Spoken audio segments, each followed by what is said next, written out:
কাউকে মানসিক কষ্ট দিচ্ছেন, খুব যত্ন করে দিন যাতে কেউ টের না পায়। তবে নিজেকেও একটু তৈরি রাখবেন ভবিষ্যতের জন্য। যে কষ্টগুলো কাউকে দিচ্ছেন, দুনিয়াতে তার পুরোটা না হলেও মিনিমাম 1/3 বুক করে যেতে হবে আপনাকেও। গোলাকার এই পৃথিবীতে আপনার দেওয়া কষ্টগুলো ঘুরে ফিরে কিন্তু আপনার কাছেই আসবে একদিন না একদিন। আপনি নিজেই আত্ম অনুশোচনায় ভুগতে ভুগতে এক সময় শেষ করে দিবেন নিজেকে। হয়তো যেটা আপনার সো কল্ড ইগোর জন্য ওই মানুষটার কাছে ক্ষমাও চাইতে পারবেন না।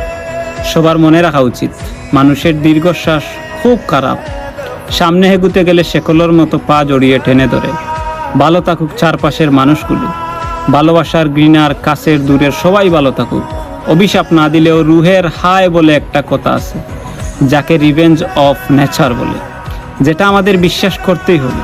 প্রকৃতি কিছু ভুলে না, সময়ের ব্যবধান মাত্র।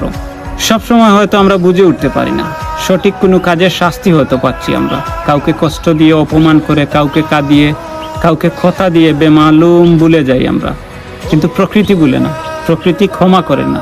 প্রত্যেকটা মানুষ তার খারাপ কাজের শাস্তি কিছুটা হলেও দুনিয়াতে ভোগ করে। এমনকি এই মুহূর্তে আপনি যার সাথে ইচ্ছাকৃত অন্যায় করে নিজেকে জয়ী ভেবে বেশ ফুরফুরে মেজাজে আছেন, মনে আনন্দে ঘুরে বেড়াচ্ছেন, সে হয়তো প্রতিবাদ করবে না, কিন্তু তার নীরবতা, কষ্ট থেকে আসা দীর্ঘশ্বাস আপনার সাথে বোঝাপড়াটা সঠিক সময় করে নেবে। কারণ উপরওয়ালা কাউকে ঠকান না, তিনি কারোর একার নন, তিনি তো সবার।